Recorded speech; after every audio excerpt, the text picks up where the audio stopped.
firing কৰিব লাগে আমাৰ খিনি কেলে ফায়াৰিং কৰে নাই কৰি দিব লাগে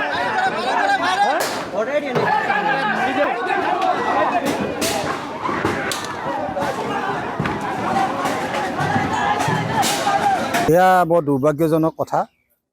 কালি আজি অত বছৰ আমি এতিয়া 48 ইয়াৰ্ছ হৈ গৈছে এনেকুৱা এটা পৰিস্থিতি এই সীমামূৰীয়া অঞ্চলত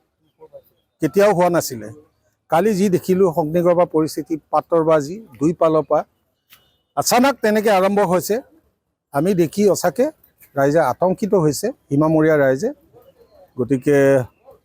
এয়া যেন পুনৰাই নহওক আজি দেখিছোঁ ৰাইজে দুই ৰাজ্যৰ মানুহে শান্তিপ্ৰিয় পূৰ্বৰ দৰে চলাচল চলি আছে তেনেকৈ বাহাল থাকক এয়াই কামনা কৰিলোঁ কিহৰ কাৰণে এই পৰিস্থিতি হ'ল পৰিস্থিতি এজন সন্তক কন্যাক বুলি এজন চমু ড্ৰাইভাৰক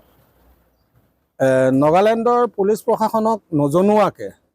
আৰু স্থানীয় আমাৰ নামটোলা পুলিচ থানাটো নজনোৱাকৈ সোণাৰীৰ পৰা ডাইৰেক্ট আহি ইয়াৰ পৰা উঠাই লৈ যোৱাৰ কাৰণে উঠাই লৈ গৈ সোণাৰীলৈ লৈ যোৱাৰ কাৰণে তেওঁলোকৰ কোপ যে তেনেকৈ পূৰ্বৰ পৰা 3-4বাৰ হৈ গ'ল যে স্থানীয় পুলিচ প্ৰশাসনক এটা বেলেগ ৰাজ্যৰ পৰা এজন মানুহক আসামী যিয়ে নহওক কালপিত হওক কমচে কম টানাত ইনফৰ্মেশ্যন দিব লাগে তেওঁলোকৰ কোপ এইটোৱেই যে টানাত ইনফৰ্মেশ্যন নিদিয়াকৈ প্ৰতিবাৰে তেনেকৈ মানুহ উঠাই লৈ গৈছে এয়া তেওঁলোকৰ ৰাইজৰ পূৰা পূৰ্ণাংগ নাগালেণ্ড ৰাইজৰ জনসাধাৰণৰ কোপ গতিকে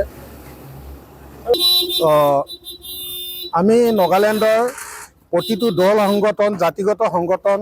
লিডাৰসকলক এটাই অনুৰোধ আমাৰ ভাতৃত্ববোধ সম্বন্ধটো বজাই ৰাখিব লাগে আপোনালোকে পুলিচৰ ওপৰত খুব থাকিলেও যে আমাৰ জনসাধাৰণক নাগালেণ্ডত থকা আমাৰ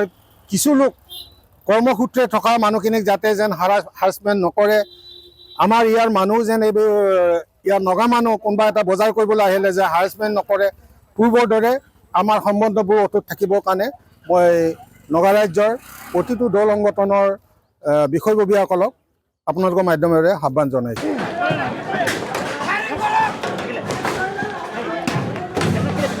ফায়াৰিং কৰিব লাগে আমাৰ খিনি কেলে ফায়াৰিং কৰে নাই কৰি দিব লাগে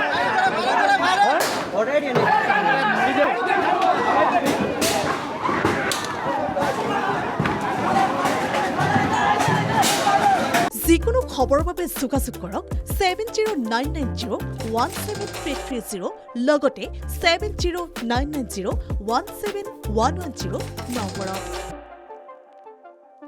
যিকোনো খবৰৰ বাবে যোগাযোগ কৰক 7099017330 লগতে 7099017110 নম্বৰত